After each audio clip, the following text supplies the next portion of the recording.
What does joy mean to you? Happiness. Yeah, happiness. What does joy mean to you? You look so wonderful in your dress. I think joy is like happiness The in the way it face falls on the side of your any neck. circumstances. Down your shoulders and back. We are Joy for surrounded by me all is of open these road and lights. travel. Happiness, funny, laughter. No one knows anything. The most joyful time of my life was probably when my little sister was born. The birth of my first child. When I got my video game. Awesome. When I accepted Christ as my Savior, and I would say that was one of my very favorite times. That was great. And also when I had all three of my kids. And when I saw that table of little old lady Italian hair at my wedding, that made me really happy. I went to San Diego. The time I felt most joyous was when I graduated high school. I was 9 years old and I was sitting there and warm waves were hitting my legs and the sun was coming down and it was beautiful. And I turned around to look at my parents, they were both smiling at me. You look so wonderful in your dress. I love your hair like that. And in the moment I knew you better. For despair, it is the opposite of joy, and for me it's being trapped. Of that, like no matter how hard you try, you can't smile. Just like a weight, an overwhelming feeling, just something like pressed into your chest almost. My definition of despair is the feeling that there's no more hope and that you have come to a point where you can't improve on a difficult situation and there's nothing left for you to do. A mother's tears. Despair is the saddest you can be. To give up hope. I think despair is when you're alone. Like I feel like it's a state of mind when you think you have absolutely nowhere or nothing. Being without Christ. Sadness and the opposite of joy. And not happy. And I think it's an absence of a positive attitude. You know, your attitude, your mental ability to change things in your life is key to success in any area. And despair is a definite absence of, in my opinion, of having acquired a positive attitude. Death, pain, loss, sadness.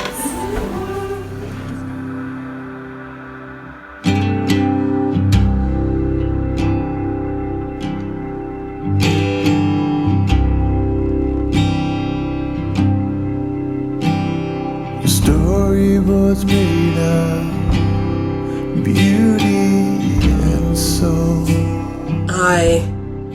The time I remember feeling the most despair would have to be when my grandma passed away. I was in 8th grade at the time. So not that long ago, but it feels like a short time ago, but it also feels like a long time ago. It's pretty crazy because so much in life has happened since then. But I remember when she passed away, just that feeling of loss and like knowing that I'd never get to talk to her again. And her and I were really close. And I remember just falling apart. And the worst I've ever felt in my adult life, and the biggest sense of despair, was when I was working at the very end of my tenure in corporate America, when I was sitting there at a desk and I didn't see any way out or any way towards happiness in terms of work and life, and everything just looked so bleak. Oh yeah. When I got my divorce, I think that was the worst time in my life. But if it hadn't been for God and His strength, I would have never gotten through it. When they notified me my husband had passed. For care. But then like a month after we like met and like we're texting all the time, then she got diagnosed stage 4, and they're like, no, like everything's about her, and like it totally was, but like we couldn't help how we felt about each other, you know. So anyway, we basically like saw each other and like texted each other low key, and then like the parents found out by like the proverbial, they like look at the phone and see all the texts, and they said we've been like meeting up, and we were just kind of like hanging out, but they freaked out. We got in trouble, and then his mom died, and then I thought she hated me, you know, because like I had basically gone behind her back, and like she was the most important person in Connor's life, and she's like dead, and like I loved him, and it was like his mom, you know, like it was the craziest thing. Like I just had like so much like shame, but like she was gone, and like I felt that pain vicariously. The fight we're in is already being won.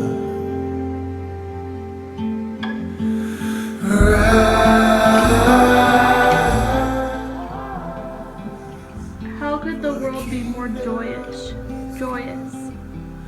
If summer was a bit longer. So big. I think it starts with like individuals in their spheres of influence deciding they want to make a change, and kind of like being that change. You know, like one person can't impact millions and millions, but like one person can impact thousands, and maybe like one person can really impact hundreds, and maybe even like tens. But like a true impact, like true life change, and like those small numbers, like if each person really took that seriously. It's obvious. I think if everybody really focused in on God and lived the way He wanted us to, I don't think we would have so much trouble in life.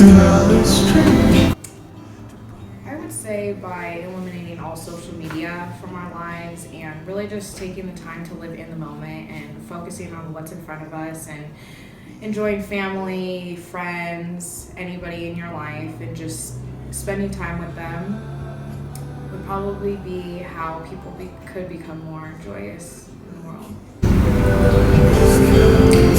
Try to find good in everybody. What could make the world more joyous?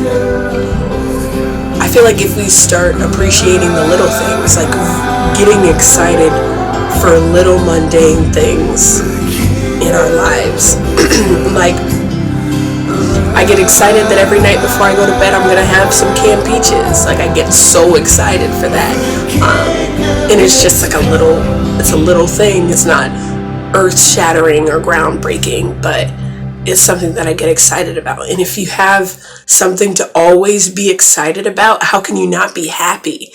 Because you're smiling about what's to come. Yeah, I think that could make the world more joyous. Yeah.